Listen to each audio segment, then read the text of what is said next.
Vamos orar. Deus, Tu és santo. Ó Pai, nós só podemos entrar na Tua presença, Senhor Pai, pelo novo e vivo caminho do sangue do Teu Filho.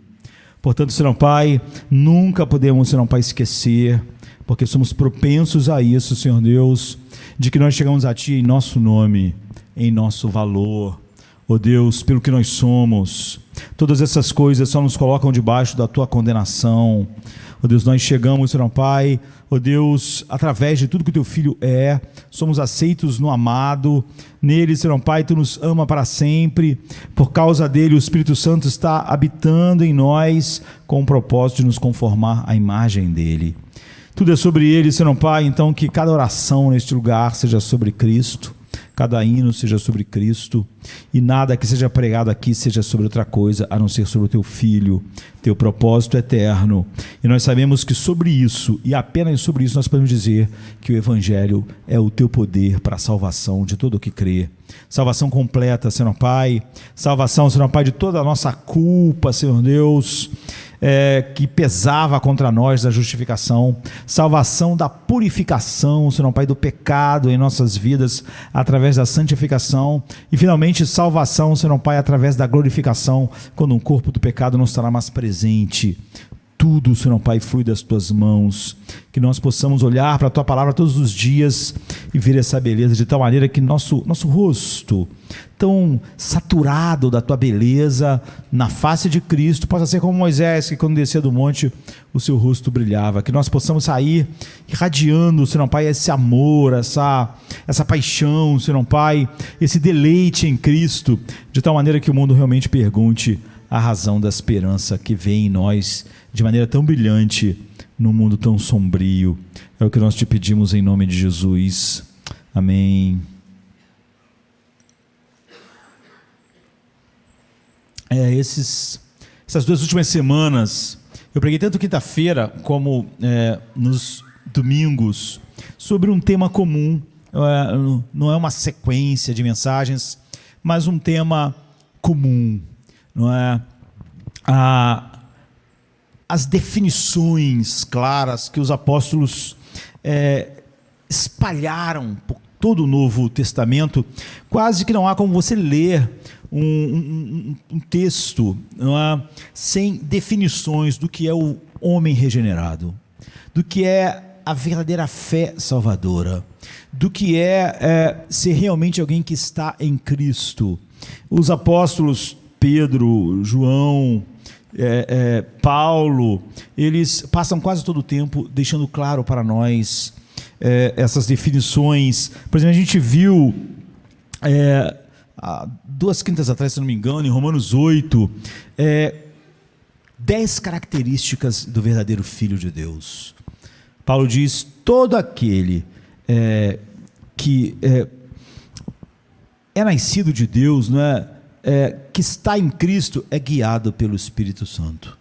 De tal maneira que ele elabora 10 parâmetros que evidenciam de que nós estamos em Cristo por causa disso. Não é? Depois nós vimos no domingo passado, tanto de manhã quanto à noite, os 4 primeiros versos da carta de Pedro, da segunda carta de Pedro, não é? Onde ele define a fé preciosa, o que é a fé, os efeitos da fé, então o delinear de um homem realmente salvo, sem ambiguidades, de tal maneira que ele diz: fazendo isso vocês fazem firme, ou seja, vocês têm certeza, se isso é verdade sobre vocês, vocês têm certeza da vossa vocação e eleição. E na quinta-feira agora passada, nós olhamos para Romanos 7, em que o apóstolo Paulo fala sobre 7 marcas que diferenciam a velha da nova aliança, de alguém que está debaixo da graça e de alguém que está debaixo da lei. O que nós percebemos é que os apóstolos, ao contrário dos nossos dias, eles estão sempre fazendo definições precisas de fé, de um homem salvo, do que é estar em Cristo, para que não haja esse ambiente tão comum e agradável da nossa cultura, que é nublado, que é confuso. As pessoas falam sobre salvação, mas é tão nublado, tão confuso, que não é nem que o caminho é largo, ninguém vê aonde acaba o caminho. No final, todos pensam estar no caminho. Ninguém sabe onde é o fim da rua, não tem, sabe como as ruas são, paralelepípedo, não tem marcos. A nossa cultura adora isso, porque no final das contas, não importa o que aconteça com alguém, ele pode se sentir bem. Ele pode dizer paz, paz para o seu coração, quando não há paz.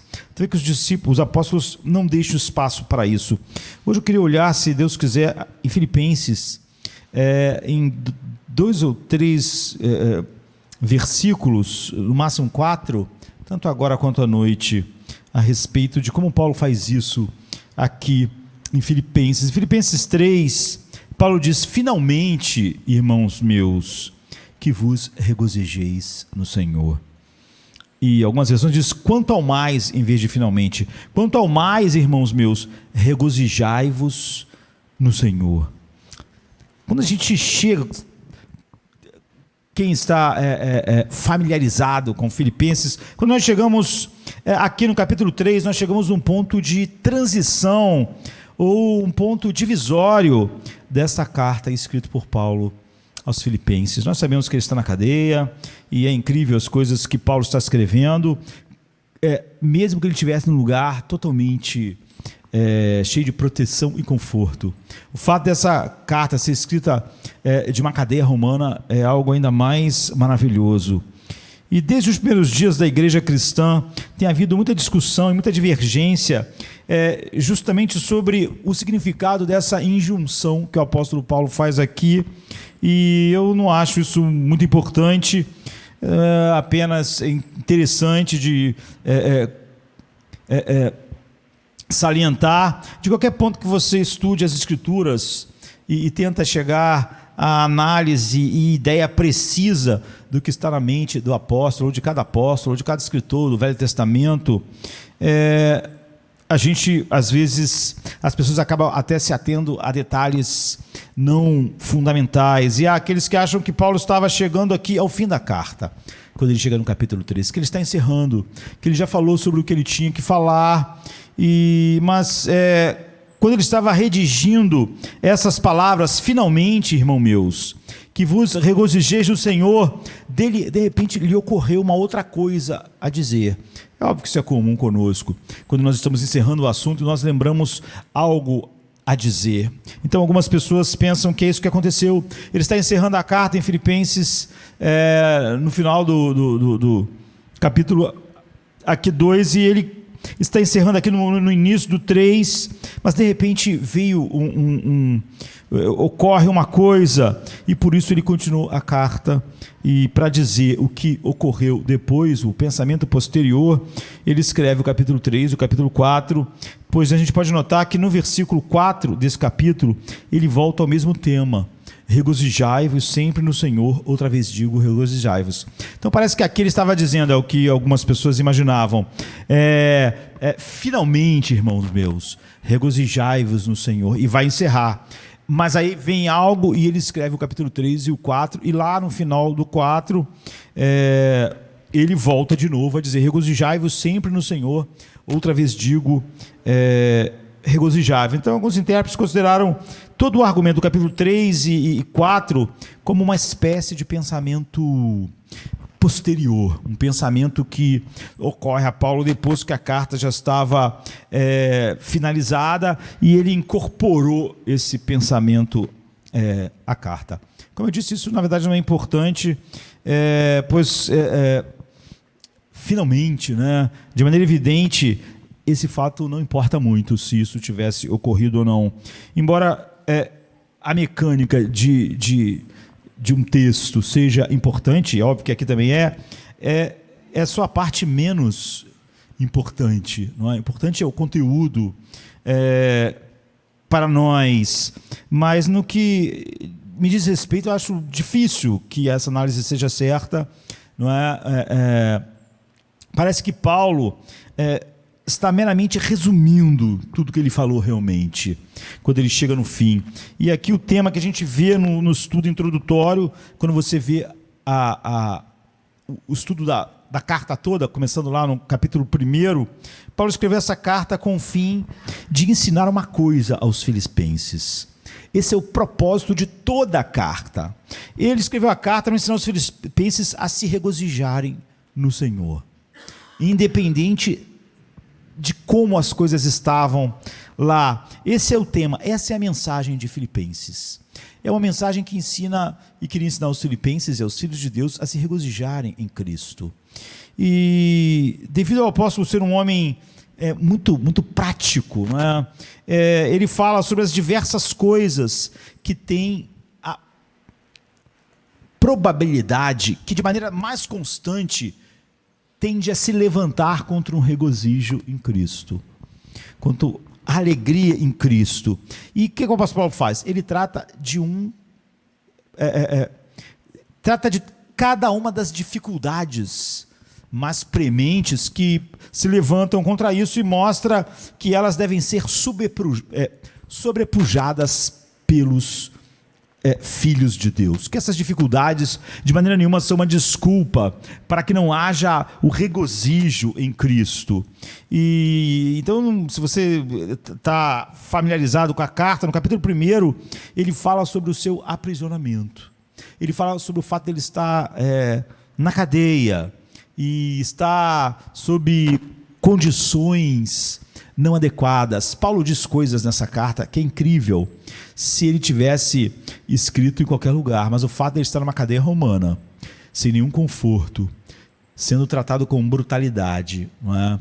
Num lugar sem condições higiênicas e sem ser tratado com humanidade, não é?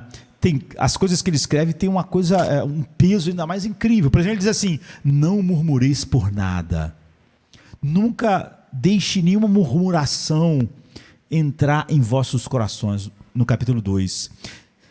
Se alguém fala isso numa manhã como essa, você pode dizer: mas pelo menos estou aqui, estou bem. Mas quando alguém escreve da cadeia, de um lugar sujo, de um tratamento desumano, injusto, se nesse lugar ele diz para as pessoas: não reclamem de nada, não murmurem, não há nenhuma razão para nós murmurarmos, isso tem um peso imenso, porque ninguém podia experimentar coisas piores do que ele estava experimentando quando disse para as pessoas não murmurarem. Ele não disse isso sentado no escritório escrevendo um tratado sobre murmuração. Ele escreveu isso nas piores condições que um ser humano poderia estar. Ele está dizendo o seguinte: seria um tremendo pecado eu murmurar aqui. Não murmurem aí por coisa alguma. Não é? Então, uma das coisas que estava entristecendo os filipenses, isso é o que o capítulo 1 diz, é o fato de Paulo estar preso. Sabe? Eles amavam Paulo como pastor que fundou aquela igreja, cuidou deles, e ver aquele homem que Deus usou tão grandemente aprisionado, até os filipenses acharem ele passando por situações ainda mais terríveis, que eles puderam pelo menos amenizar com os seus recursos. Isso estava tendendo a deixar os filipenses deprimidos, os crentes em Filipos, e ele põe eles logo na linha falando sobre vários fatores relacionados à sua prisão. Ele diz: vocês não precisam se preocupar comigo, porque para mim o viver é Cristo e o morrer é lucro. Era ganho imaterial, ele diz, infinito se eu morrer, se eu for condenado à morte. Não há nenhuma razão para tristeza e não alegria no Senhor por causa das minhas condições. Depois Paulo fala sobre o problema causado pelos falsos irmãos que pregavam o evangelho para atingi-lo, e diz que apesar disso os filipenses podem se regozijar, porque ele mesmo, que estava na cadeia naquelas condições e que era o alvo de todos os ataques, estava se regozijando em Cristo, mesmo que aquelas pessoas estavam pregando por motivos errôneos. Eles não estavam pregando um evangelho errado nesse caso, mas por motivos errôneos, pecaminosos. Mas Paulo diz: eu me alegro, eu me regozijo, porque de qualquer maneira Cristo está sendo pregado. Você vê, quando alguém pregava um evangelho falso, Paulo se levantava furiosamente, porque as pessoas estavam atacando Deus e a verdade. Aqui alguns homens, óbvio, por motivos pecaminosos, diabólicos, estavam pregando o evangelho, mas com esses motivações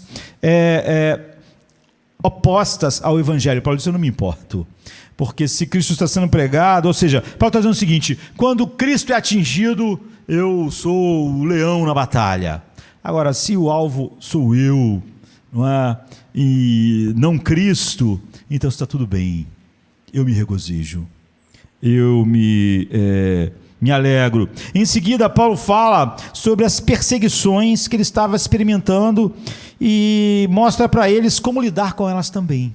Mostra a eles: olha quanta perseguição eu recebo do Império Romano, dos judeus e de falsos irmãos, falsos líderes, e eu estou me regozijando. Então vocês devem se regozijar em Cristo também. E havia a tendência, nós percebemos, entre os cristãos em Filipos, de experimentarem algum ciúme, alguma inveja uns dos outros por alguns motivos. E Paulo lida com isso no início do capítulo 2, onde ele apresenta aquele admirável e todo-poderoso antídoto, fazendo a sua maravilhosa descrição, que talvez seja a maior do Novo Testamento, da encarnação de Cristo, que haja, do mesmo modo que haja em vós, o mesmo sentimento que houve em Cristo, que sendo em forma de Deus, se esvaziou, que em vez de vocês estarem achando que alguém está recebendo algo maior, que alguém está numa posição maior, que haja entre vocês o mesmo sentimento que houve em Cristo. Isso não é nenhuma razão para a falta de alegria, regozijo e amargura, como eu estou vendo. Que haja o mesmo sentimento que, sendo em forma de Deus, ele não se agarrou aos seus direitos, ele se esvaziou, se humilhou e desceu e obedeceu até a morte, e morte de cruz. Paulo diz: esse é o sentimento que deve estar em vocês, esse é o sentimento que está em mim, e com isso a alegria de vocês vai ser sempre mantida, está protegida, está guardada. Depois ele aborda mais uma vez a questão da sua ausência no meio deles e insiste que eles não precisam ficar desanimados ou perturbados por causa disso. Ele sabe que a obra de Deus vai ter prosseguimento quando o apóstolo Paulo partir. Igual quando Josué estava extremamente perturbado com a ideia de que Moisés estava morrendo. E Moisés foi o homem que tirou o povo do Egito. Pense em tudo que aconteceu, as pragas, o Mar Vermelho se abrindo, o povo no deserto durante aqueles anos. Aquilo tudo era demais, não é? E pensar como as coisas podem continuar sem Moisés. Então, Josué estava extremamente perturbado com a ideia de continuar sem Moisés. E Deus chamou Josué e disse: Josué, assim como eu fui com Moisés, eu serei contigo. Deus estava dizendo assim para Josué: Josué, quando Moisés morrer, nada de mim vai morrer. Não é? E Paulo, eles estão muito preocupados com a possibilidade da morte de Paulo, da perda de Paulo, e ele sabe que essa obra terá prosseguimento, que ela não depende, a obra de Deus na igreja, a obra de Deus nos eleitos, não depende de pessoas especificamente, que por mais que Deus use Pedro, Paulo, João, Agostinho, Lutero, Calvino, que a igreja continua sem cada um deles. Então ele diz: é Deus que opera em vós tanto querer como efetuar, segundo a sua boa vontade. E ele mostra a eles então como isso é efetuado neles e como eles efetuam isso pela operação de Deus. Ele está dizendo o seguinte: não sou eu que opero isso, portanto, como é Deus que opera o querer e o efetuar, ele vai continuar. A minha ausência final não vai terminar isso. E por último, ele conforta eles quanto à doença de Epafrodito e diz: eu estou enviando de volta a vocês, e não somente isso, espero enviar-lhes Timóteo também.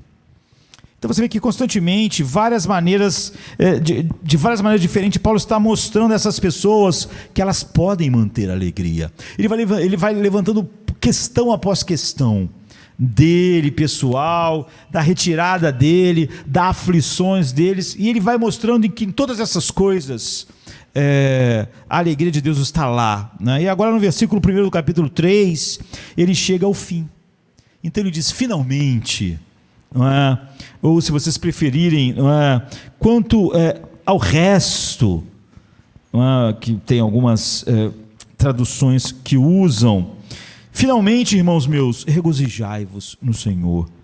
Escrever-lhes as mesmas coisas, na verdade, não me aborrece, não me cansa, mas para vós é segurança, não é? Então ele tem mais alguma coisa para trazer à memória deles. E como Paulo é um excelente, talvez o maior de todos os mestres fora Cristo, que andou no mundo, e como Paulo é o profundo e o melhor psicólogo que nós poderemos conhecer como um homem caído, como nós, ele assim lembra eles de passagem da alegria.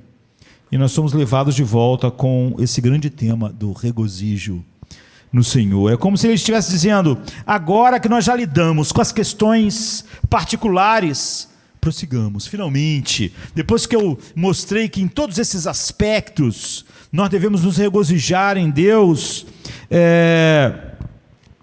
prossigamos e para aquilo que realmente é grande, para aquilo que a gente realmente foi feito, nos regozijar em Deus. Então ele fala das coisas que estavam tendendo a causar problema, a saber, a obra dos judaizantes. Ele trata agora de uma heresia particular, de um erro doutrinário particular que minava a alegria e o deleite em Cristo. Aqueles falsos mestres que viviam atrás dele e que causavam confusão intelectual, teológica e apareciam continuamente nas recém-igrejas fundadas, como homens supostamente de Deus e querendo algo mais profundo para a igreja, experiências mais profundas, e que desviavam as pessoas do Evangelho. E esse parece o meio mais natural de considerar esse ponto de transição da carta, que está exatamente no meio dela, aqui no capítulo 3. É meramente, então, uma continuação, um lembrete do tema que é o tema central. Então, ele vai sublinhar de novo qual é o tema central. Nós podemos ilustrar o ponto pensando em música, não é?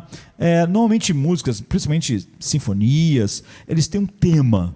E eles saem do tema e fazem variações, mas volta sempre para o tema. É por isso que a gente tende, numa obra de mais de uma hora, como a Nona Sinfonia, lembrar do como se fosse a Nona Sinfonia. Porque toda hora, como esse é o tema, apesar das várias elaborações das partes, várias vezes o tema aparece novamente. Porque aquele é o ponto central, não é?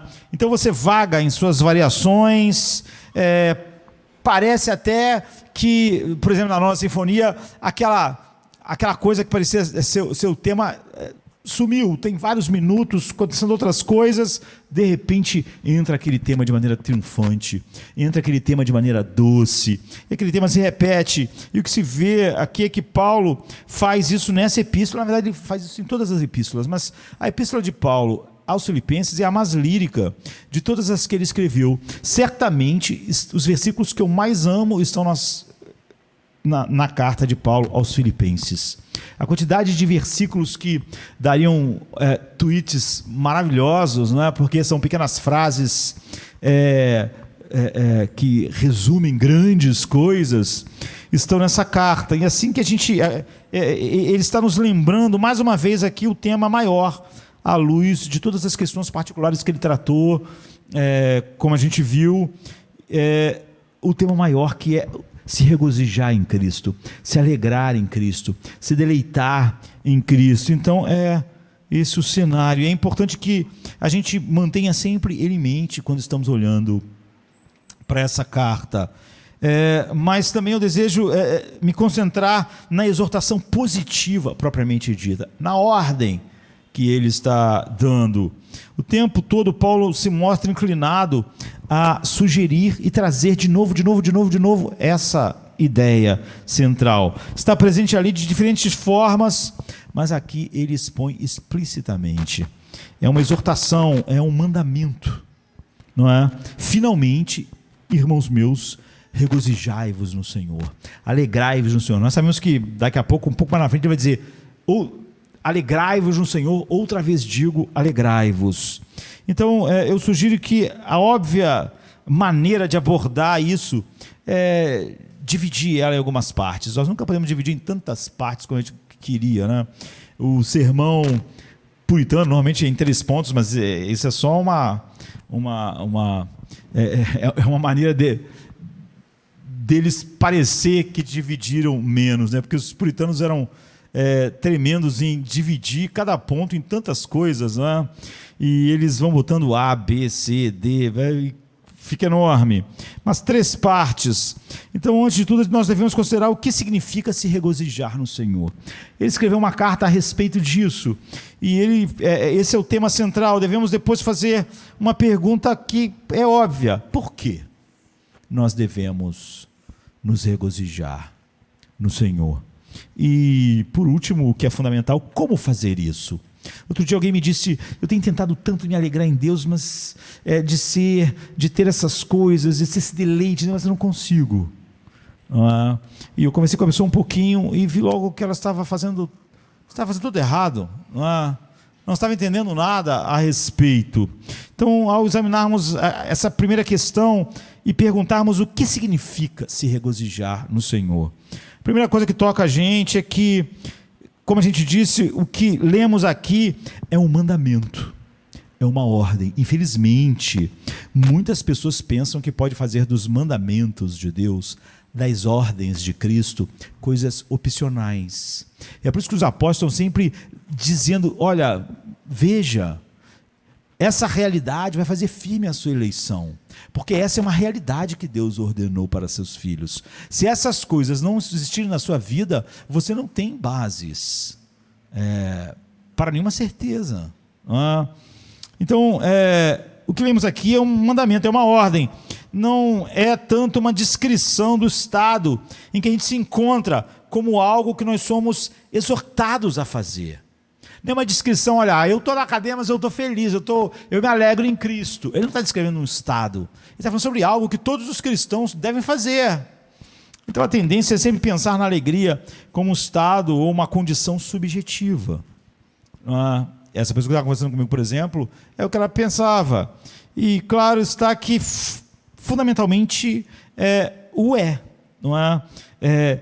E contudo, apesar de é algo que acontece dentro de nós, e isso é óbvio, subjetivo, contudo, o simples fato de que Paulo nos dá uma ordem, a Bíblia nos dá essa ordem o tempo todo, nos chama para nos regozijar, é prova positiva, definitiva, final, de que não se trata de algo que experimentamos de uma maneira puramente passiva, subjetiva. O que a pessoa está dizendo para mim é que eu oro, mas essa alegria não entra no meu coração. A Bíblia deixa claro que isso não é assim, não é? Que eu não posso ficar dizendo, olha, eu tento se regozijar em Deus, eu tento ter uma alegria nele, mas eu até oro por isso, mas não tenho alegria, não acontece, eu não tenho nada com isso, não. Não é algo que experimentamos de maneira puramente passiva, algo que acontece conosco, e subjetiva. Nós não sentamos, confiamos em Deus, esperamos e vamos começando a nos regozijar. Nós não temos que fazer algo para nos regozijarmos, é algo que nós somos capazes de fazer, não é algo que nós simplesmente passivamente ficamos esperando que um belo dia uma alegria invada o nosso coração sem que a gente faça nada, a não ser ficar reclamando porque não temos, ou pedindo e esperando.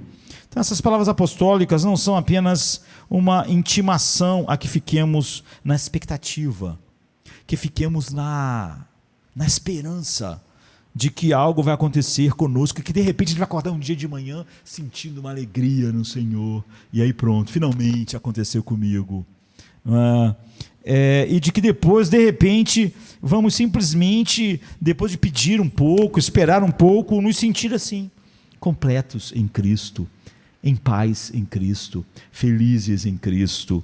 É algo que nós temos que fazer, apesar de ser afeições produzidas em nossos corações, é algo que nós não somos passivos assim. Essa questão geral da alegria na vida cristã frequentemente tem sido causada, tem causado muita confusão, na mente das pessoas. Eu posso dizer, muitos cristãos são infelizes porque, é óbvio, não experimentam essa alegria. Essas coisas são auto-evidentes. Eu não posso ser infeliz e ter essa alegria. Eu não posso me regozijar sem essa alegria, ou então enquanto eu sou infeliz. Em geral, a ideia deles é que a alegria é o resultado de coisas que acontecem conosco. E essa é uma ideia que continua permeando o coração de muitas pessoas, depois de muito ouvir muitos sermões sobre a verdade de Deus. Elas acreditam, elas ainda operam com que a alegria é o resultado da coisa que acontece conosco. Se acontecer conosco coisas que induzem a alegria, eu me sentirei alegre, feliz. Se acontecerem coisas opostas e ruins, eu não me sentirei. O que eu posso fazer se a minha vida é toda... só vem coisas que não trazem alegria? Ou se o meu temperamento não ajuda? O que eu posso fazer? Ora, é óbvio que Paulo não está falando a respeito disso, ele está na cadeia. Ele apanha, ele é tratado como um lixo. É óbvio que os acontecimentos na vida de Paulo não era o que estava levando ele para esse lugar. Eles acreditam que não tem nenhum controle sobre isso. Quando você realmente, no reino de Deus, não pensa desse jeito, você vai ser sempre levado por coisas como as ondas do mar. Você vai depender da maré. Paulo fala sobre em Efésios sobre ventos de doutrina, que como ondas levam as pessoas para um lado e para o outro. Na maioria das vezes, as pessoas pensam que o regozijar, a alegria em Cristo é isso. Ela depende do que vai acontecer, do que está acontecendo, de como a vida vai se apresentar, e que não somos capazes de fazer com que nos regozijemos. E que a alegria e o regozijo são o resultado final da interação e da interoperação de diversos fatores, diversas forças, das quais eu não tenho controle, e a maior parte está fora de mim. Não tenho alegria porque o Império Romano é ruim. Não tenho alegria porque meu marido não é tão bom, porque minha esposa não é tão boa, porque minha saúde foi atingida, porque as pessoas não me tratam bem. Eu não tenho alegria porque o meu emprego não é bom. Você vê a maior parte fora de mim. E algumas dentro de nós. Meu corpo não funciona direito, minha mente não ajuda. Você entende? E dizem eles, em consequência disso, eu não sou alegre no Senhor. Eu não sou feliz. Mas isso é um erro, não é? Que continuamente é exposto e denunciado nestas epístolas, em todas as cartas do Novo Testamento. E aqui é exposto em Filipenses pelo simples fato de que nos é dado um mandamento. Não está falando nada sobre o que acontece conosco. Não é? Devemos nos regozijar. É algo que nós não somos passivos aqui, simplesmente. Não é? Mas tendo falado isso, a gente tem que assinalar que surgem imediatamente alguns perigos. É bom tratar dos perigos antes daquilo que é positivo. O primeiro é o de tentarmos produzir esse estado de regozijo fazendo ataques diretos a nossas emoções. As pessoas fazem isso, e isso tem algum resultado. Mas você vê que essas pessoas seriam o que as pessoas chamam de bipolares, estão regozijando no dia, estão num buraco no outro dia. Porque é óbvio que aquela alegria não era no Senhor, ela é produzida por um ataque direto às suas emoções, excita as emoções e pode excitar a emoção da satisfação, da alegria, mas também pode, e é o que acontece, há uma gongorra sem fim nisso, não é? Grande alegria, grande tristeza, grande júbilo, períodos sem nada. Então eu não preciso desenvolver isso, não é? Porque é perfeitamente óbvio. Alguns dirão que, como o regozijo e a felicidade pertencem ao domínio das emoções, se nos é ordenado que nos regozijemos, então nós temos que começar a fazer coisas para nós emocionalmente, a fim de podermos adentrar naquele estado.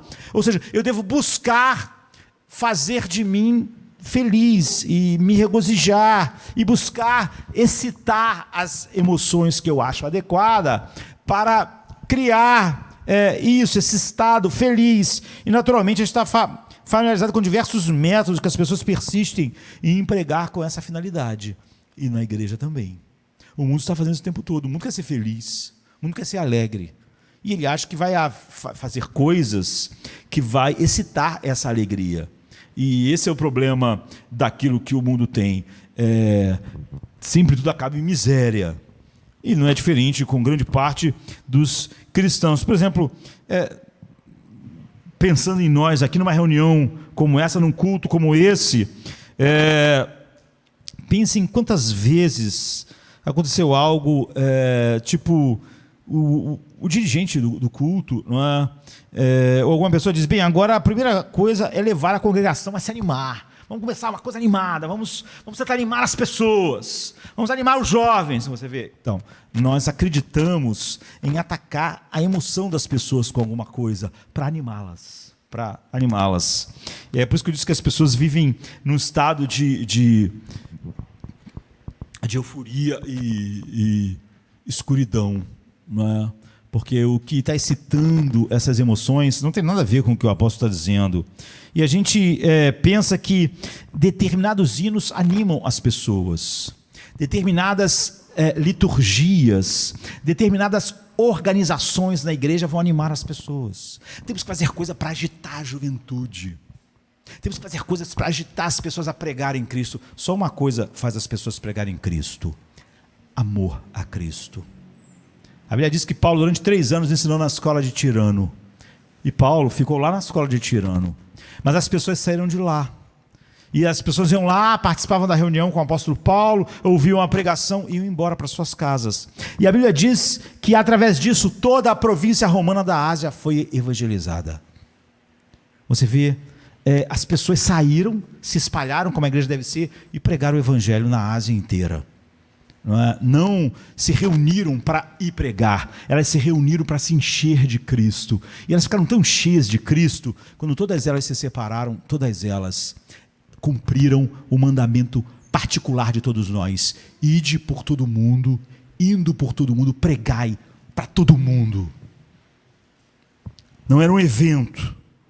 Então, a gente pensa que a gente pode animar as pessoas com cânticos, animar as pessoas com motivações para elas fazerem algo com as nossas programações, e temos de fazê-los felizes, temos que conseguir que se alegrem num dia como hoje. Eles se encontram em estados frios, de miséria, e nós vamos induzi-los a um estado feliz, a um estado de se sentirem bem. É isso que aumenta a tentação de querermos pregar humanismo secular, psicologia secular, porque o objetivo disso é fazer as pessoas se sentirem bem, como objetivo final. Então é óbvio que você vai tentar atacar as emoções das pessoas com aquilo que um homem natural gosta. E então introduzimos, quem sabe, programação vibrante na igreja,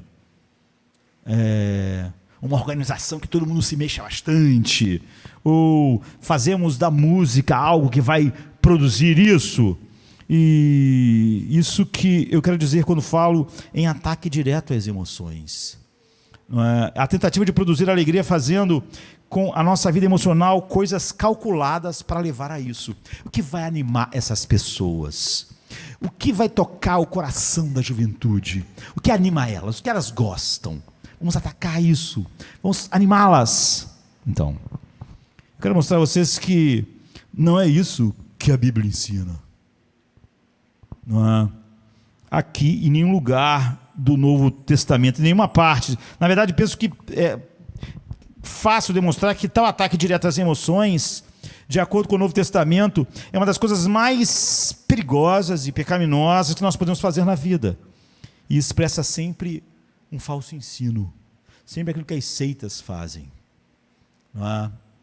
As heresias fazem. E há muitas maneiras pelas quais você pode fazer as pessoas se sentirem bem por um tempo, não é? Felizes. Por exemplo, você pode falar para elas tirarem cocaína. As pessoas se sentem bem. Drogas, é por isso que drogas é difícil, não é? Prende, é proibido, mas você pode, as pessoas manipulam as circunstâncias, estão tateando o mundo, tentando promiscuidade sexual, as pessoas querem se sentir bem.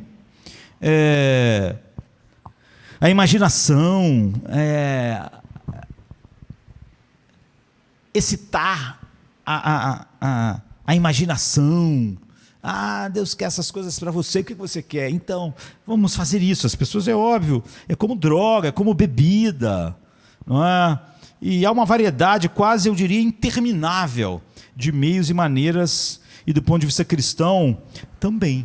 É óbvio que a igreja não oferece cocaína, mas oferece uma outra coisa que tenta produzir a alegria atacando a emoção com alguma coisa, não é? O mundo está repleto de problemas, o nosso mundo está repleto de gente infeliz, de infelicidade, coisas terríveis ameaçam a vida hoje em dia, o tempo todo, coisas terríveis ameaçam nossas vidas o tempo todo, em todos os tempos, mas em vez de encarar essas coisas realisticamente e de adotar o método bíblico de sobrepujar essas coisas, como Paulo estava fazendo em sua vida, como ele está ensinando aos filipenses, o povo em geral deliberadamente dá as costas aos problemas e busca alegria, busca se sentir bem, busca fazer coisas, e isso faz com que elas sejam conduzidas por essas coisas, não é? E pelo anseio por se sentir bem e feliz. Todo ser humano é assim, e ele chafurda no pecado por causa disso. Aquilo que cria um sentimento superficial de alegria, de êxtase. A gente sabe que todas essas coisas, como a droga também ajuda a fazer isso, não tem durabilidade, não é? E há aquele ponto que os epicureus, por exemplo, descobriram que sempre que você toma demais daquilo que te dá prazer, cada vez aquilo te dá menos prazer e você precisa de uma dose maior daquilo. Que é um efeito de tolerância, né? E se isso é um erro quanto ao mundo, imagine quanto a cristão. Se o mundo tentando achar alegria, tenta atacar direto as suas emoções com drogas, com mil coisas para elevar. Agora imagine quando um cristão está fazendo isso. Então, o princípio é que jamais devemos tentar nos tornar felizes e nos encher de sentimentos imediata e diretamente atacando a nossa natureza emocional. O outro perigo que devemos evitar é o de dar a impressão de que somos felizes e alegres, e brilhantes. Eu penso que um bom número de pessoas que veem, entendem erradamente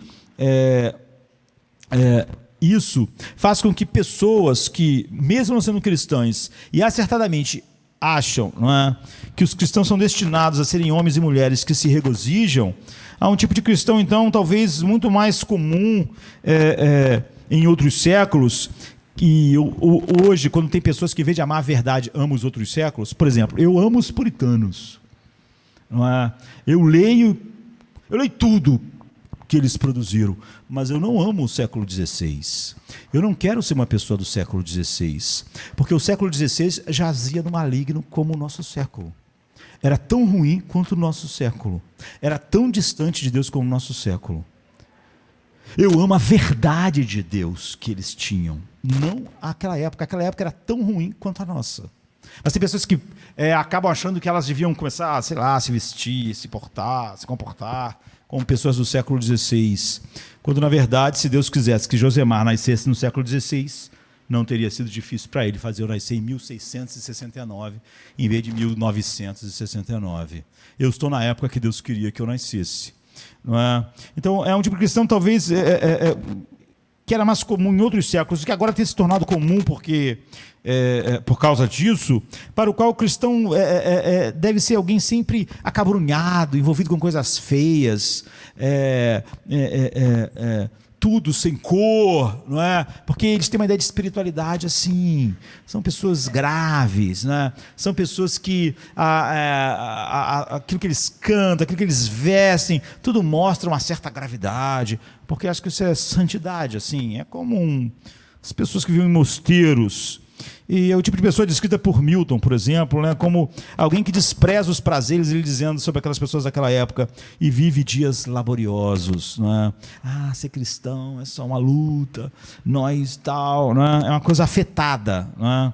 Entretanto, hoje, muitos veem que essa é uma falsa representação do cristianismo, que é mesmo, do ensino do Novo Testamento, e que realmente o cristão é o único ser humano capaz de conhecer a verdadeira alegria neste mundo. E felicidade num mundo como esse. Não essa coisa que o teu sentimento é atacado de tal maneira que você está lá no céu num dia e num buraco no outro. Então, por causa disso, eles adotam uma postura brilhante, jovial, e estão sempre tentando dar a impressão de que são felizes, de que estão alegres. É óbvio que isso não funciona. Amanhã você vai encontrar aquelas pessoas no buraco. Porque aquilo é artificial. Eles acham que, para serem diferentes disso, que ser cristão é ser alegre, então vamos ser alegres, vamos ser animados. Mas aquilo não é espiritual, não é? E é um fracasso. Essa me parece ser a segunda forma que este erro de abordagem que você exclui aqui. E eu não sei qual é a sua experiência, mas falando por mim, as pessoas mais deprimentes, né, que eu já encontrei na vida, é gente que tentava mostrar uma alegria que não tem. Não é? Uma impressão de que são felizes e alegres e não são. Essas pessoas, para mim, dão a pior... porque toda hora as pessoas encontram elas numa situação oposta. Não é? Acaso não há toda a diferença do mundo entre a pessoa que tenta dar a impressão de que é feliz, alegre em Cristo e de quem realmente é? Se uma pessoa é verdadeiramente feliz, todo mundo pode perceber. Não é? Dispensa explicação, dispensa afetação. O apóstolo Paulo não precisava fazer isso. Ele estava satisfeito na cadeia. As pessoas da cadeia podiam ver. Ele não precisava de afetação. Mas nunca se sente isso quando as pessoas tentam se mostrar alegres e tal, e isso não é produzido pelo Evangelho. Então sente-se que elas estão bancando ser felizes. E essas pessoas dão péssimo testemunho, porque quando elas estão no buraco, elas não têm nada que sustente aquelas coisas. E você vê o fundo de tais pessoas. Você sente que a alegria delas não tem maior profundidade do que a pele delas. Não tem maior profundidade, carece de algo vital, carece de algo essencial, não é?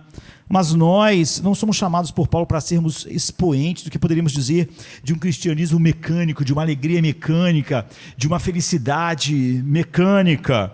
Não, é inacreditável que o apóstolo Paulo fosse desse tipo, ou ensinasse alguém a ser desse jeito, mecanicamente. O apóstolo é o oposto disso, de algo que é superficial, que não está centrado realmente na profundidade da obra de Cristo. Então ele experimentava uma alegria maior do que qualquer homem que você já viu na humanidade, não é? Tem tido o privilégio de experimentar nesse mundo. Contudo, ao mesmo tempo ele dizia, nós, os que estamos neste tabernáculo, gememos. Em 2 Coríntios 5,4. E esse elemento nunca deve estar ausente. Não era coisa afetada, isso, não era artificial. Portanto, quando nos é dito que nos regozijemos no Senhor, devemos evitar o erro de tentar fazer isso por meio de um ataque às nossas emoções, nos animar, porque isso faz eu ser essa pessoa que estou assim durante um tempo e daqui a pouco eu não estou. Não é? Então, como fazer isso? Bem, em primeiro lugar, o nosso regozijo sempre deve ser algo que resulte da percepção da nossa posição em Cristo. Por isso Paulo está sempre dizendo, regozijai-vos, alegrai-vos no Senhor. Você vê, você não busca o regozijo, você busca o Senhor. Você vê que esse regozijo é inexorável, porque O coração regenerado é o coração que foi tirado das escamas para poder contemplar Cristo. Não é? Minha alegria na verdade, eu diria que não é o produto. Minha alegria é o subproduto da minha comunhão com Cristo. É o subproduto da minha visão de Cristo. Ela não é a coisa, ela é o resultado da coisa. É por isso que eu não busco alegria, não tento ataco as minhas emoções. Eu busco Cristo. Da minha concentração. O homem, eu já disse que o homem psicológico, ele quer se sentir bem num culto. Ele quer se sentir bem no aconselhamento. Ele quer se sentir bem na vida. E ele, é óbvio, vai ser sempre infeliz. Mas a concentração de um filho de Deus, alguém como Paulo, é Cristo. É Cristo. E a alegria é o subproduto da verdadeira contemplação de Cristo. Isso ficará mais claro à medida que a gente desenvolve outros pontos, não é? Então, se a gente pudesse resumir esse primeiro ponto dizendo que, de fato, a gente vê muito claramente que somos cristãos, e se somos, devemos nos regozijar. E suponho que raramente houve algum tempo na história da igreja e todo mundo em que essa exortação tenha sido mais importante do que nossos dias. A carta de Filipenses certamente era importante para eles, mas eu imagino o quanto ela é importante para os nossos dias. O mundo, o nosso mundo, a nossa cultura, com tudo que ela atingiu, apesar das aparências externas e das drogas cada vez mais sofisticadas, com as quais se está se usando, tanto lícitas quanto ilícitas, enfim, nosso mundo é muito infeliz. Nós vivemos uma cultura muito infeliz. E o que essa cultura mais busca em tudo que ela faz é isso, é satisfação, é alegria. Bem, o que em geral estamos propugnando é que ninguém, senão um verdadeiro cristão, pode se regozijar verdadeiramente. Agora, se você vive num mundo em que ninguém pode fazer isso, quão importante se torna as únicas pessoas que podem fazer isso. E, portanto, é aqui que podemos dar o mais tocante testemunho à nossa cultura. Estaremos nós dando a impressão, na prática, de que as palavras que nosso Senhor proferiu para os seus discípulos são verdadeiras. O mundo está vendo, através de nós, que o Evangelho é verdadeiro. Que aquilo que Jesus falou não era simplesmente palavras sem poder. Que pressão a gente está passando para a nossa cultura tão triste, tão deprimida. No mundo tereis aflições, mas tende bom ânimo. Ou seja, se regozijem, se alegrem, porque eu venci o mundo. A gente sabe que ele vai falar, minha paz vos dou. E somos chamados para mostrar que, de fato, cremos que isso é verdade. Que nesse mundo a gente tem um monte de aflição, mas que Jesus venceu o mundo. E Ele, então, nos deu sua paz. De que, de fato, Ele venceu o mundo e que nós também nele vencemos. O apóstolo Paulo expressou exatamente a mesma coisa em muitas ocasiões. Ele disse assim aos romanos, estou certo. Ele estava certo. O mundo romano estava vendo ele na cadeia, vendo ele andando e via que isso era verdade. A gente diz a mesma coisa. Estou certo de que nem a morte, nem a vida, nem os anjos, nem os principados, nem as potestades, nem o presente, nem o porvir, nem a altura, nem a profundidade, nem alguma outra criatura nos poderá separar do amor de Deus que está em Cristo Jesus, nosso Senhor. Essa é a posição, Paulo diz. E eu e vocês somos chamados para ocupar essa posição, para o mundo inteiro ver. Estamos certos de que nada pode nos separar do amor dele. Nada pode nos separar de quem ele é. Estou certo de que nem a aflição, nem a morte, nem os problemas do mundo, nem o diabo, nem nada pode me separar dele. Estou certo. Isso nos é ordenado. Mostre isso para o mundo. Mostre para o mundo que nada pode separar do amor de Cristo. Não mostre o oposto. Morte, dor, aflição, potestades. Se cada uma dessas coisas te pode separar do amor dele, que é o amor que é derramado em nossos corações, que é a fonte Alegrai-vos no Senhor. Então mostrem isso. É o nosso privilégio simplesmente deixar o mundo chocado. Quem são essas pessoas? Convencer o mundo, levar o mundo a Cristo, demonstrando que mesmo as coisas estando como estão no nosso mundo, horríveis, apesar de tudo, ainda assim nós nos regozijamos, porque nada pode nos separar do amor dele. Mas se isso é certo, também é certo dizer que isso constitui um teste bastante completo para provar a nossa profissão de fé. Por isso que os apóstolos sempre estão mostrando testes, definições. Nós nos regozijamos. Nós repetimos Romanos, mas é de fato, a nossa vida mostra que nada nos separa do amor de Cristo.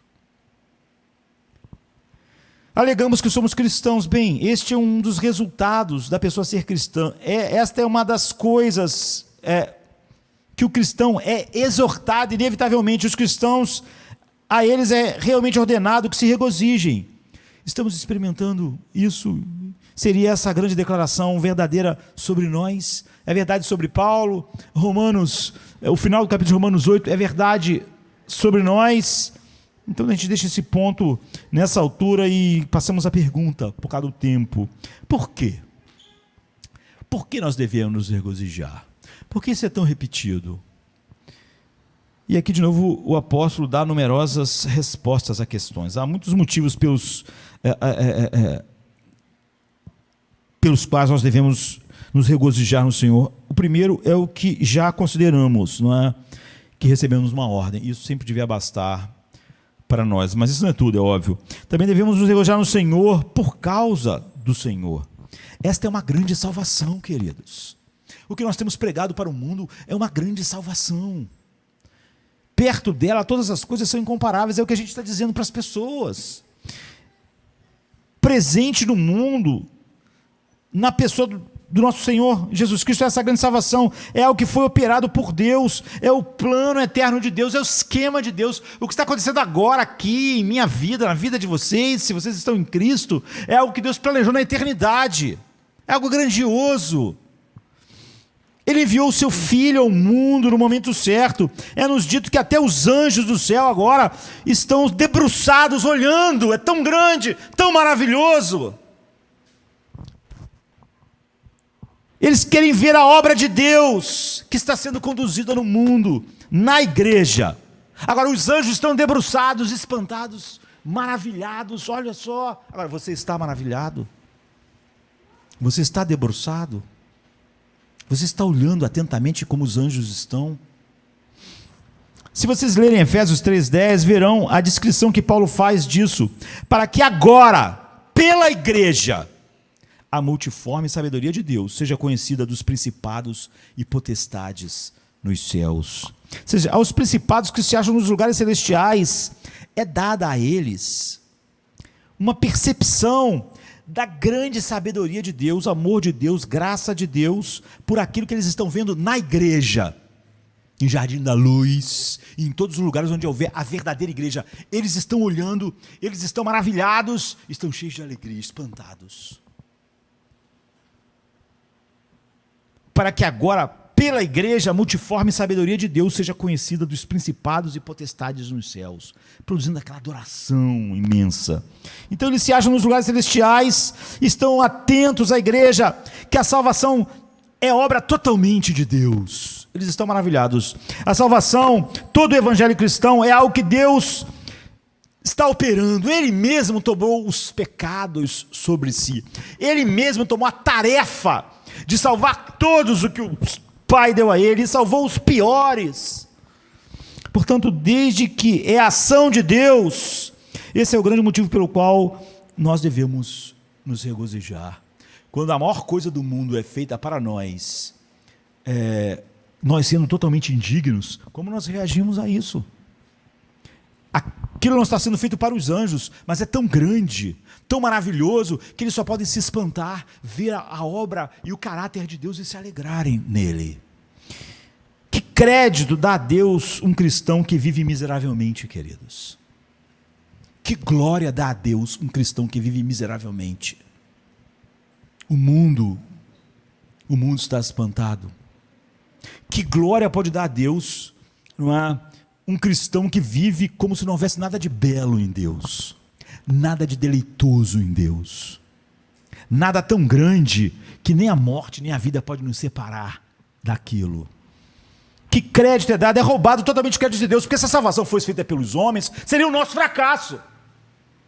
Seria, tá vendo? Esse cara é horrível, ele não pode nada. Agora, como a obra é toda de Deus, então, um cristão miserável está dizendo: Deus falha, Ele é incapaz, Ele não pode fazer o que Paulo está dizendo aqui, que Ele opera o querer e o efetuar, que Ele começa e termina a grande obra.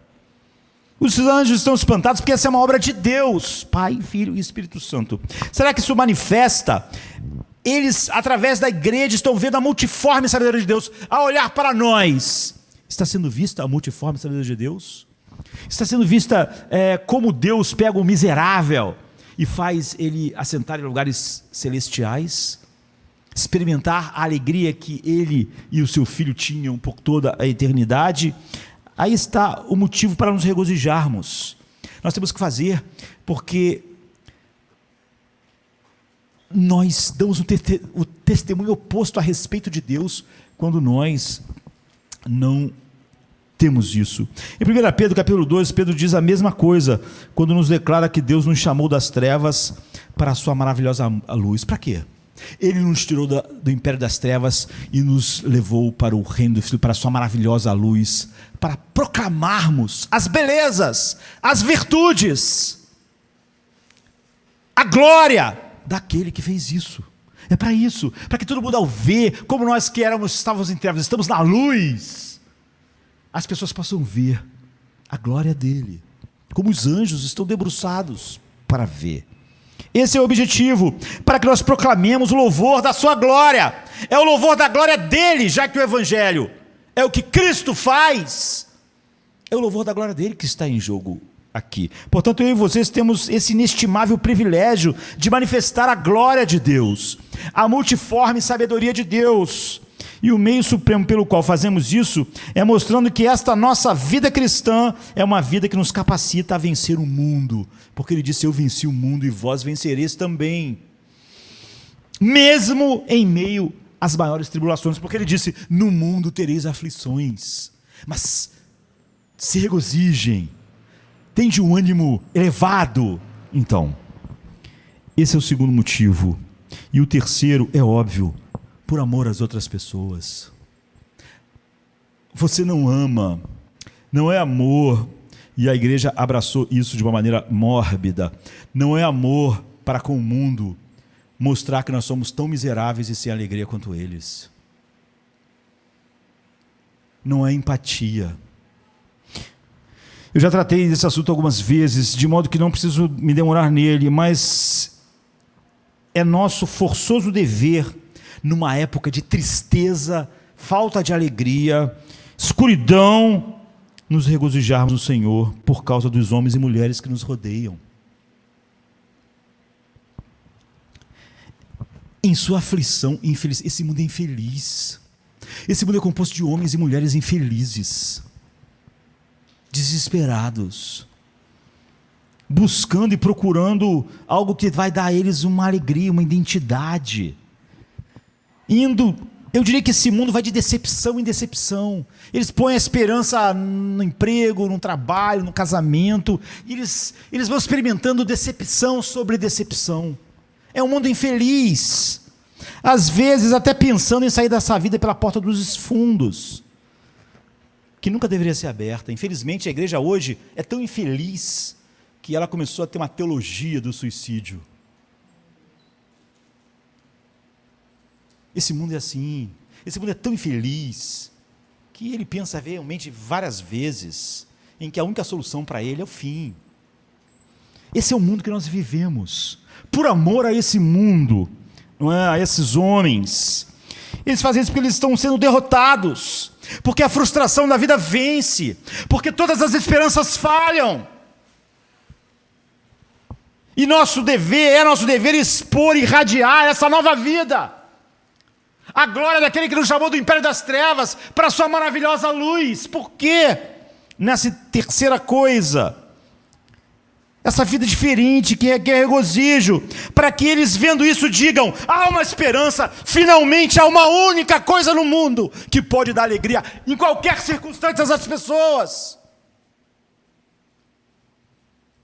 É por isso que Pedro disse, quando eles perguntarem por causa da esperança que há em vós, deem um motivo. Eles vão ver, esse mundo é sem esperança.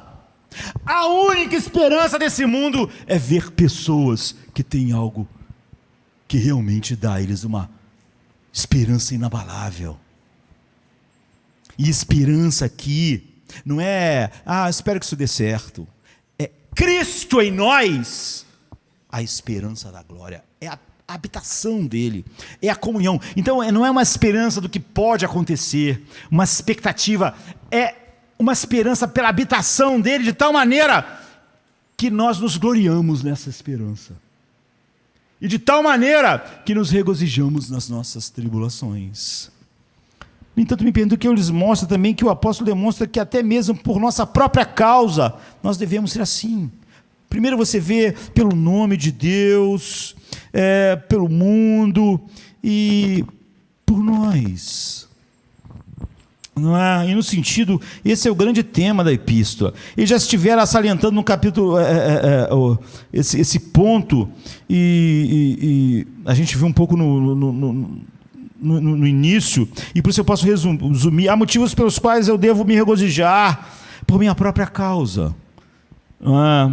Por Deus, pelo seu nome, pelo Evangelho, pelo mundo infeliz, sem esperança, que deve ver em nós como a única luz na escuridão.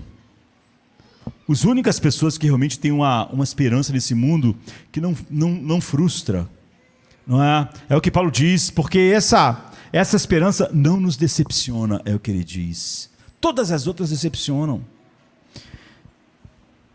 Acaso você sabe que se regozijar no Senhor é uma das maiores salvaguardas contra quase todas, eu diria todas as tentações que nos confrontam.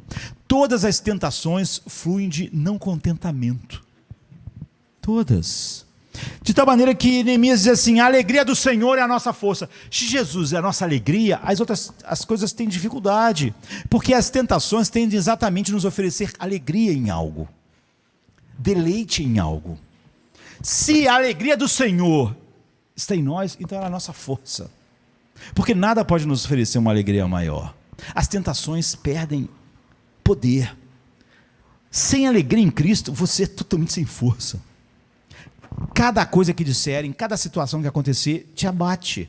Você não tem força, você é fraco. Não é? Esse é um princípio óbvio, um princípio psicológico. Quando nos sentimos felizes, podemos fazer o nosso trabalho muito melhor do que quando nos sentimos infelizes. Quanto mais feliz você se sente, ou no caso aqui, mais facilmente você pode fazer as coisas. Isso é igualmente certo. Paulo fazia todas as coisas com alegria por Cristo. Ele tinha uma testa de ferro. O cristão que realmente se regozija no Senhor tem muito menos dificuldades neste mundo e nesta vida do que aquele que não faz. Por quê? Porque ele é fraco, não tem nenhuma força. Em Cristo. Todas as coisas que o mundo faz, o diabo faz, atingem ele, abatem ele. Porque é a alegria que é a nossa força.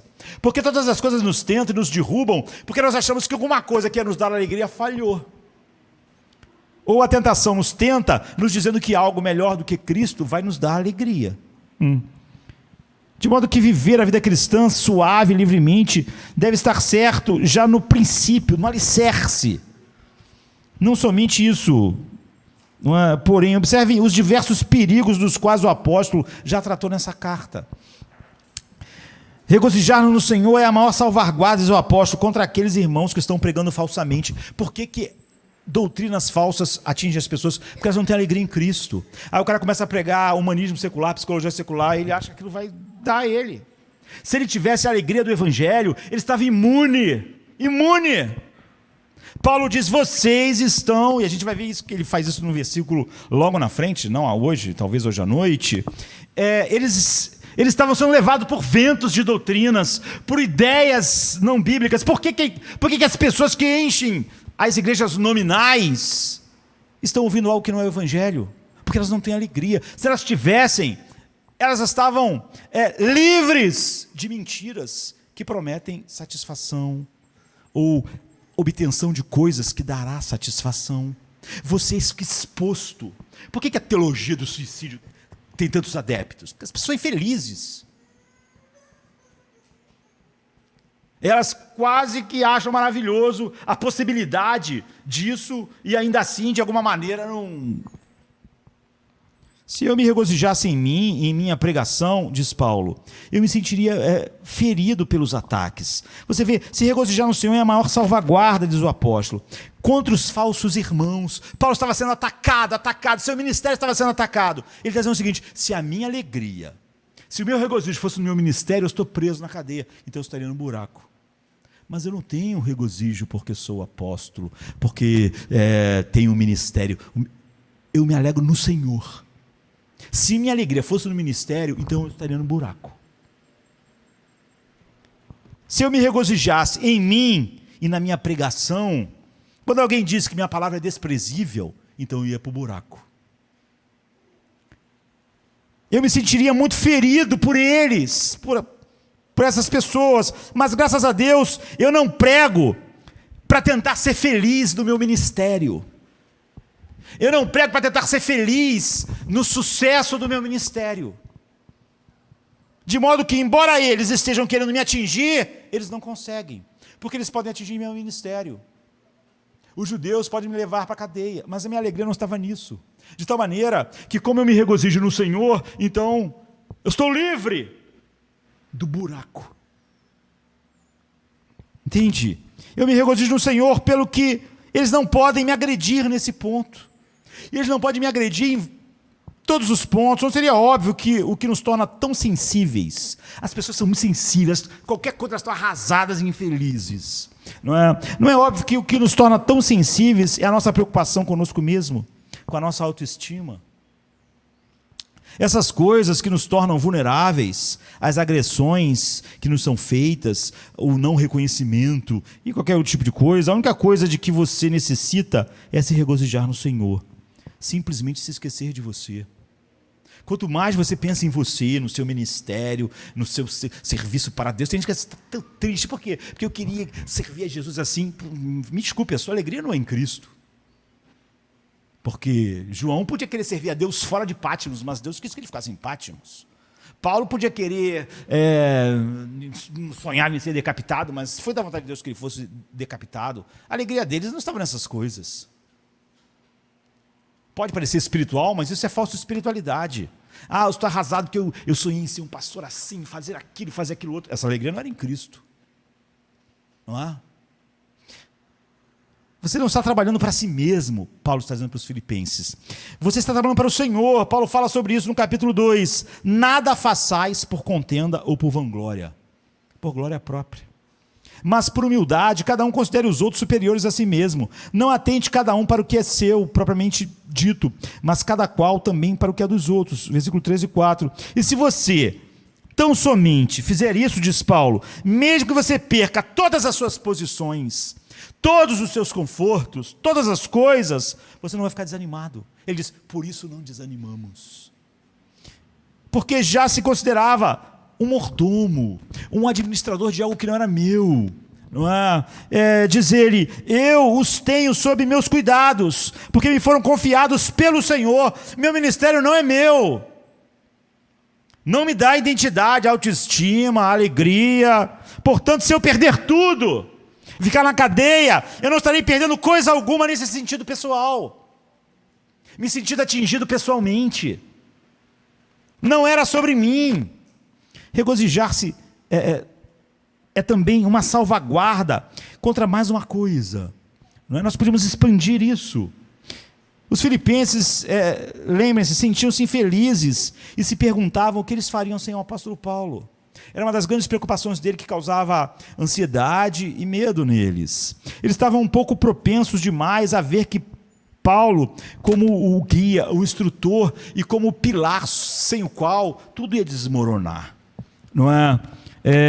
Eles estavam mais vendo Paulo não como alguém que Deus estava usando para edificar a igreja, mas como um guru, de tal maneira que, eu já disse, pastores de verdade levam as pessoas a dependerem de Deus e não de si mesmo, porque isso é a única maneira de realmente fazer as pessoas, amar as pessoas. Se Moisés fizesse as pessoas dependerem dele, acharem que tudo era sobre ele, e quando ele morreu, como aquelas pessoas iam continuar no deserto? Como iam entrar? Um líder nunca faz isso. Paulo está dizendo para os filipenses, para mim morrer é Cristo, o morrer é ganho. Se eu morrer, o evangelho não vai estar perdido. Vocês não dependem, eu não sou o guru de vocês. A vida espiritual de vocês, eu sou um canal pelo qual vocês conhecem, são edificados em Cristo, são firmados em Cristo. Vocês não são firmados em Paulo.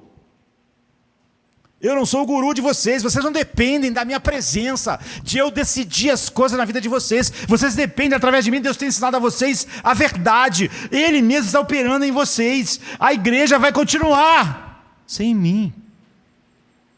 Mas para isso é óbvio que ele tinha que fazer eles serem assim antes dele se ir, não é? Por isso Paulo praticamente diz, não se regozijem em mim, não se regozijem em mim, se regozijem no Senhor. Alegrem-se nele. Se vocês se alegrarem em mim, então quando os romanos me matarem, vai ser o fim. Depois ele diz, quer eu viva, quer eu morra, não importa, Deus estará sempre com vocês. A igreja estará segura. O verdadeiro regozijo é uma salvaguarda contra esse perigo. E se estudarmos o capítulo 3, vocês verão outro motivo importante. Os judaizantes, eles se gabavam da sua nacionalidade e do fato de terem sido circuncidados e se alegravam nessas coisas. Eles se gabavam na sua moralidade, de várias outras coisas. O resultado foi que finalmente eles chegaram ao estado de total miséria. Sem Jerusalém, sem as coisas nas quais eles colocaram a sua identidade, sua autoestima, eles estavam acabados. Não é? Paulo está dizendo, se regozijem no Senhor, e nada disso será um problema para vocês. O regozijo é uma salvaguarda dos ataques vindos de todas as direções. O quinto grande motivo para se regozijar no Senhor é que essa é a única alegria que jamais vai falhar conosco. As pessoas reclamam tanto porque as coisas falham com elas. Eu sinto um certo cansaço com isso, queridos. Tudo vai falhar com você. Todos vão falhar com você. E não estou falando sobre um aspecto moral, de erros, não. Também. Mas, literalmente, isso é certo e verdadeiro. Qualquer coisa que eu e vocês tentemos basear nossa alegria vai falhar conosco. Portanto, é por isso que está dizendo isso. Seja conosco mesmo, nosso sucesso, nossa capacidade, ou nosso ministério, ou nossa cultura, ou nosso lar, ou nossos filhos, não importa o que seja, cada uma dessas coisas, finalmente, vai ser tirada de nós. Você vai ficar sozinho. Você que acha que não pode viver a vida cristã se todo dia alguém não estiver cuidando de você. Você vai ficar sozinho, vai ficar sozinho. Não importa o que seja, cada uma das coisas vão ser tiradas de você. Chegará o momento em que nós mesmos nos veremos fora dessa existência, deste mundo. E compreenderemos que não podemos levar nada conosco, e ninguém aqui vai estar conosco quando nós estivermos morrendo. Que alegria nós teremos! Ninguém vai atravessar a porta escura da morte conosco. Ninguém vai segurar nossa mão através do caminho da morte. Todos vão estar fora. Não vai restar nada.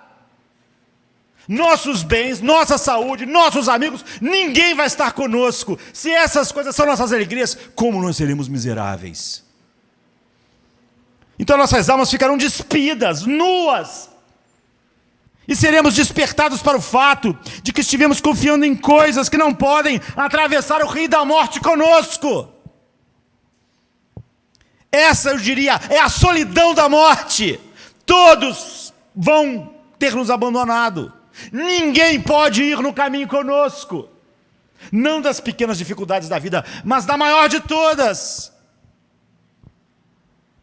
Em João 16:32 diz o Senhor assim: eis que chega a hora e já se aproxima, em que vós sereis dispersos, cada um para a sua parte, e me deixareis sós. Ele está dizendo: eu vou morrer, e eu vou morrer sozinho. Mas não estou só, porque o meu Pai está comigo. Eu diria, queridos, que afinal de todos nós temos que dizer esse mesmo versículo: vai chegar a hora que todos vocês vão me deixar sozinhos, e eu vou ter que estar diante da morte, mas eu não estarei só, porque Cristo vai estar comigo. Eu me regozijo nele. Você vê como o motivo do meu regozijo vai poder estar comigo na minha morte, no lugar escuro. Esse versículo: todos vão me deixar, mas eu não vou estar sozinho. Quando estiver ali, em algum momento será verdade para todos nós. Afinal, não sei se vai ser verdade, eu não estarei só, não é? Mas o teste virá quando nos virmos despido de tudo que o mundo oferece. É o que vai acontecer conosco em pouco tempo. Então nós veremos que esta alegria é a única que permanece. Ou você tem a alegria que Paulo está dizendo, ou você vai estar na escuridão do desespero. Porque essa é a única alegria que pode continuar até por esse caminho escuro. Alegrai-vos no Senhor, regozijai-vos no Senhor. Ela nunca vai nos abandonar. Sua promessa é: não te deixarei, nem te desampararei. Hebreus 13:5. Ninguém mais pode fazer essa promessa para nós. Nem o marido para a mulher, nem a mulher para o marido. Eu nunca vou te deixar. Nem os filhos para os pais, nem os pais para os filhos. Segurar a mão de alguém que está morrendo não quer dizer que nós estamos lá na morte com a pessoa, queridos. Aquela pessoa está morrendo sozinha, mas ela pode dizer: contudo, eu não estarei só. O único motivo de regozijo ainda vai estar comigo.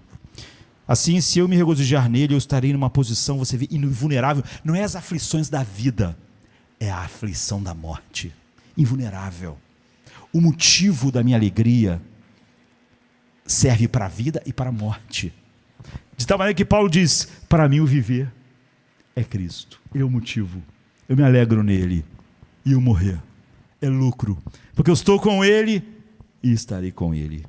Nessa carta eu estarei numa posição invulnerável. Você vê, nem nessa hora, na pior, tem gente que por qualquer aflição diz que está vulnerável porque está sozinho.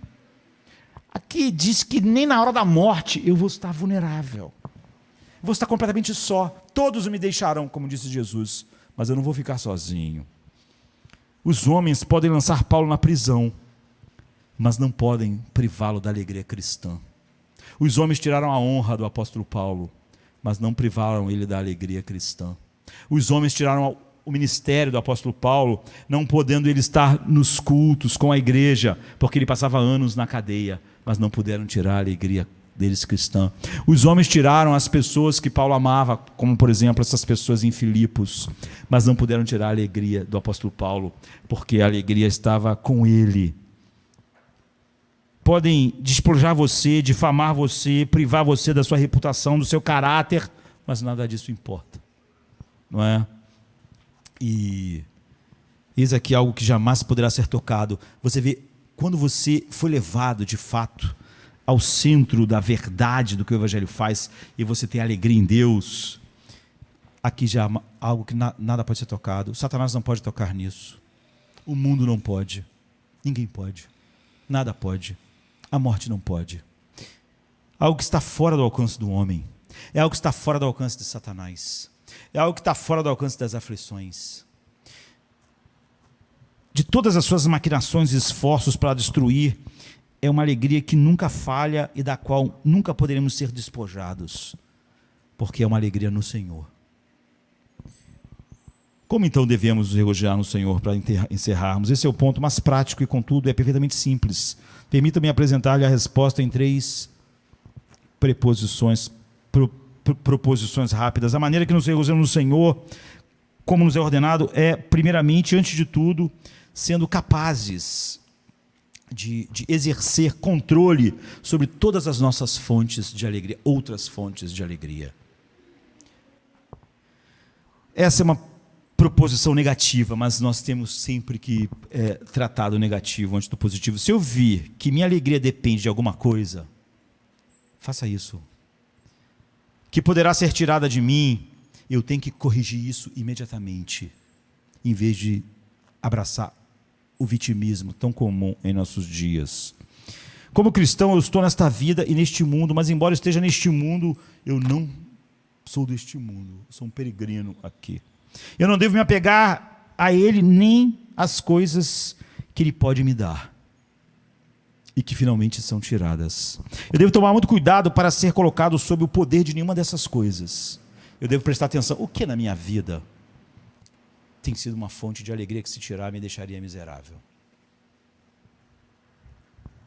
Elas têm que ser em seu próprio lugar, onde Deus as colocou. Elas são permissíveis e são legítimas. Muitas delas foram ordenadas por Deus, porém eu devo fixar minha atenção num outro centro de alegria. E devo sempre vigiar e corrigir quando eu perceber que meu centro de alegria está em alguma coisa que não é em Cristo. Eu tenho que atacar isso. Você vê, não é uma coisa que eu sinto, espero, não consigo sentir. Eu devo expor a mim mesmo, olha aqui, você tem colocado o seu coração aqui. Eu tenho que me aperceber do perigo. Eu devo me recusar a alicerçar minhas energias e o meu fundamento e a minha segurança em algo que vai falhar. O próximo aspecto é um aspecto positivo, é o seguinte: eu devo meditar no Senhor. As pessoas falam, como é que você consegue mais tranquilidade, mais paz? Eu não critico o mundo é desesperado. As pessoas falam, precisamos viajar, precisamos descansar, precisamos fazer exercício, precisamos meditar, agitar nossa respiração, para sermos alegres, para conseguirmos equilíbrio, conseguirmos alguma coisa.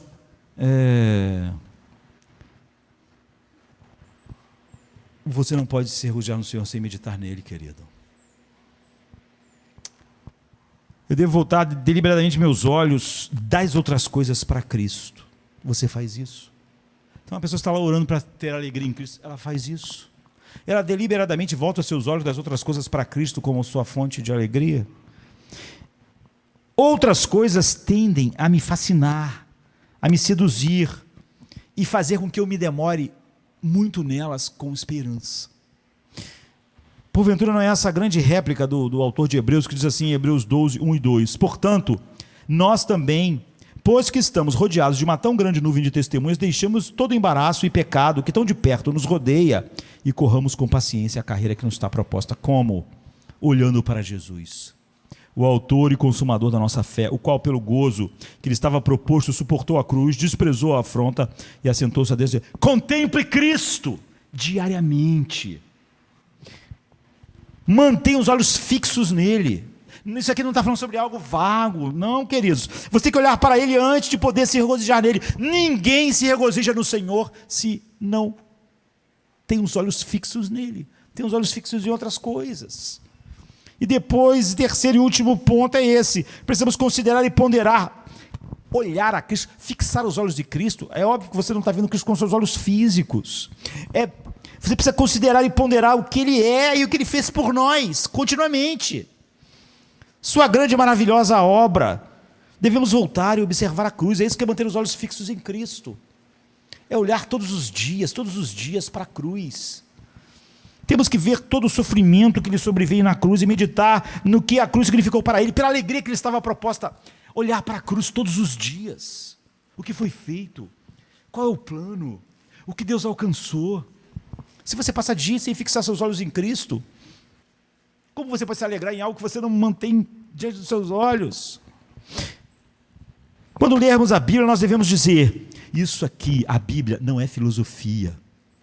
Não é um livro de autoajuda, não é uma ideia, não é uma fábula. Nós devemos percorrer toda a história que conta como ele deixou, sendo Deus, subsistindo eternamente em forma de Deus, ele se esvaziou. Devíamos percorrer essa história, como ele subiu cambaleando ao Gólgota, como ele subiu carregando a cruz, como ele subiu carregando as minhas maldições. Temos que considerar tudo o que ele sofreu, a ira infinita, e devemos dizer: ele fez tudo isso por mim, porque o Pai me deu ele na eternidade, e isso é manter os olhos fixos, todo dia. Essa é a maneira de nós nos regozijarmos em Cristo. Se isso não enche nossos corações, como você pode se regozijar nele? Fazendo uma oração, você ora todo dia para ser feliz em Cristo. Aí manter os olhos em todas as outras coisas. Queria dormir e acordar de manhã com uma alegria em Cristo. Essa é a maneira de se regozijar nele. Devemos meditar no que ele fez. Nós cantamos hoje: então olhe para Cristo, contemple sua face, pois aqui nada satisfará. Será que nós acreditamos no que cantamos?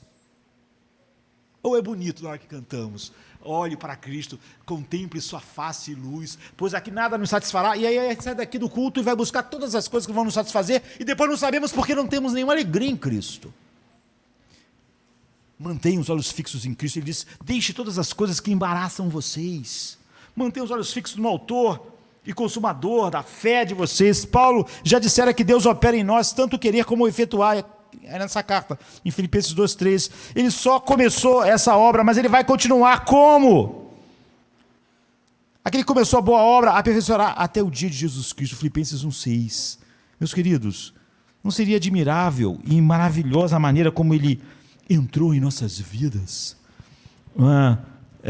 Como ele muda as circunstâncias e envolveu a gente nessa segurança, nessa esperança na qual nós nos gloriamos. São essas as maneiras pelas quais ele está operando. Quando ele diz que ele vai operar o querer e o efetuar, ele vai começar a querer, ele opera isso nos levando ao seu Filho, fazendo nós contemplarmos o seu Filho. É o que o Espírito Santo faz. Não é simplesmente eu orando e indo dormir para acordar de uma maneira no outro dia. Isso é uma droga no que eu estou pensando, não é no Evangelho. Olhem depois para o futuro, sabe, para o fim, e contemple a consumação final. Paulo diz: olha, o tempo presente, as aflições não são como comparar com a glória que você verá, porque ele todos os dias mantinha em sua mente a glória futura. Ele mantinha suas mentes, Paulo diz, pensar nas coisas que são de cima. Ele não está falando do jogo de palavras, ele todo dia pensava na consumação de tudo, no momento em que for consumada todas as coisas. Ele mantinha continuamente isso na sua mente. Tomem a visão panorâmica da história e vejam o mundo em toda a sua confusão. Não mantenham os olhos fixos nisso. O mundo, a China, os Estados Unidos, o político tal, as guerras, os vírus, seu caos, sua angústia, as facções, os conflitos, a balbúrdia, tudo. Não. De repente vocês se lembram de que a obra do Senhor continua. De que na confusão do império egípcio, babilônico, parecia tudo fora do lugar, mas Deus estava planejando, controlando a história. Levante seus olhos, olhe para cima, contemple. Haverá um grande final, uma grande obra de consumação. Todos os dias você olha, mantém os olhos fixos nele, você mantém todas essas coisas em perspectiva. Quando Cristo voltar, vai subjugar todos os seus inimigos. Haverá então, como disse 2 Pedro, uma carta tremenda: novos céus e nova terra em que habita a justiça. E nós que cremos nele, nos regozijamos nele, reinaremos com ele para sempre. Tudo parece tão pequeno. É por isso que Paulo disse: as leves e momentâneas não são como comparar com o peso de glória muito excelente. Porque Paulo não pensava isso só nos cultos. Isso estava nele, todas essas coisas lá na cadeia romana.